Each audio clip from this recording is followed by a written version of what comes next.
Қайырлы күн достар, арнама қош келдіңіздер. Бүгін сіздермен бірге осындай ерекше кешкі ас дайындайтын боламыз. Менімен бірге болыңыздар, видеомды толықтай қарап шығыңыздар.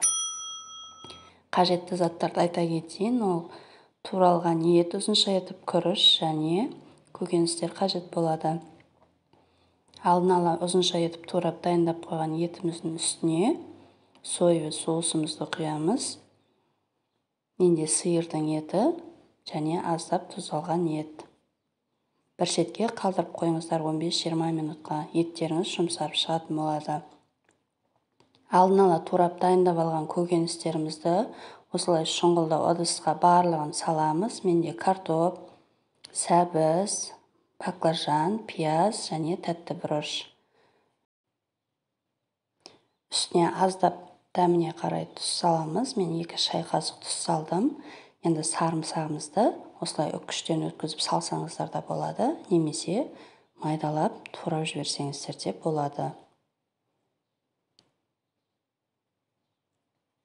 Паприка қосамыз. Паприка тағамызға ерекше дәм береді және көкөністеріміз қып-қызыл, одан сайын тәбетті ашарлықтай болып, әдемі болып шығады. Барлығын жақсылап араластырып аласыздар. Көкөністеріміз құрғақ болып қалмау үшін үстінен аздап сұйық май құясыздар. Майларыңыз міндетті түрде иіссіз болуы тиіс. Тағы да жақсылап араластырып аласыздар.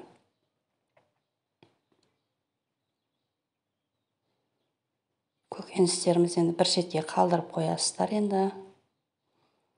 Енді күрішімізді жақсылап жуып аласыздар. 3-4 рет тазарғанша қазанымызды отқа қойып, үстіне сұйық майымызды құйып, жуып тазалап алған күрішімізді осы қазанымызға салып, осы майға аздап қуырып алатын боламыз.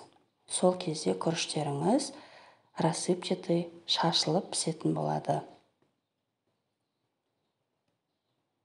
Достар, менің YouTube арнама жазылмаған болсаңыз жазылып, жанындағы қоңыраушай белгісін басып кетіңіздер. Алдағы уақытта көптеген жаңа рецепттер салатын боламын. Сіздер ең бірінші болып қарайтын боласыздар. Және арнамда көптеген қолжетімді заттардан тұратын рецепттер бар. Күрішімізді қуырып болған соң осылай тұзымызды саламыз және үстінен суымызды құйып, күрішіміз батып тұру керек. Қақпағын жауып, оттың астын пәсейтіп, күрішіміз піскенше пісіріп аламыз. Енді осылай решеткаларды аламыз, противеніміздің үстіне қойып, барлық көкөністерімізді осы решетканың үстіне жайғастырып алатын боламыз. Осы уақытта духовкаларыңызды қыздырып қойыңыздар. 170 градусқа барлық көкөністеріңізді осылай тізіп шығасыздар, қойып жайғастырып.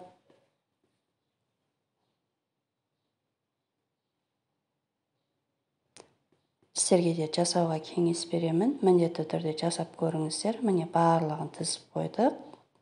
Дайын болған көкөністерімізді духовкаға салып, қызып тұрған 20 минут пісіріп аламыз. Енді қазанымызға майымызды құйып, алдын ала дайындап қойған, маринадтап қойған етімізді алып, қуырып аламыз. Арасында қақпағын жауып қуырып алыңыздар, сонда еттеріңіз жұмсақ болып шығатын болады.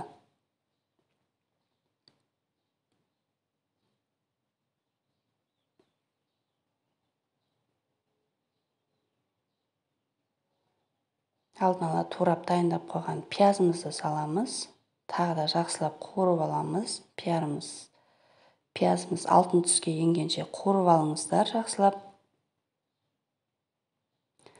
Тәтті бұрышымызды саламыз. Майдалап туралған үстінен тағы да қуырып аламыз. Және үстінен майдалап туралған помидорымызды саламыз, яғни қызанағымызды саламыз. Тағы да жақсылап қуырып аласыздар.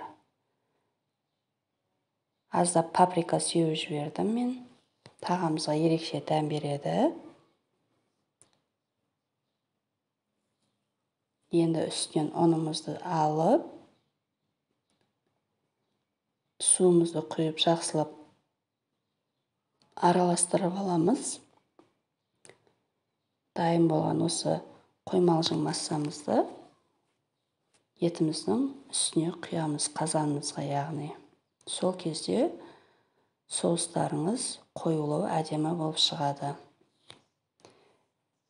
Енді үстіне суымызды құямыз жақсылап.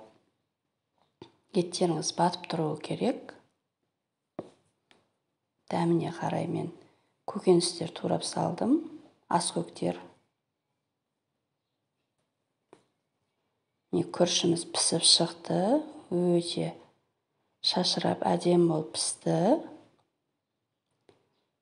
Көкөністеріміз де пісіп шықты, міне өздеріңіз көріп тұрғандай.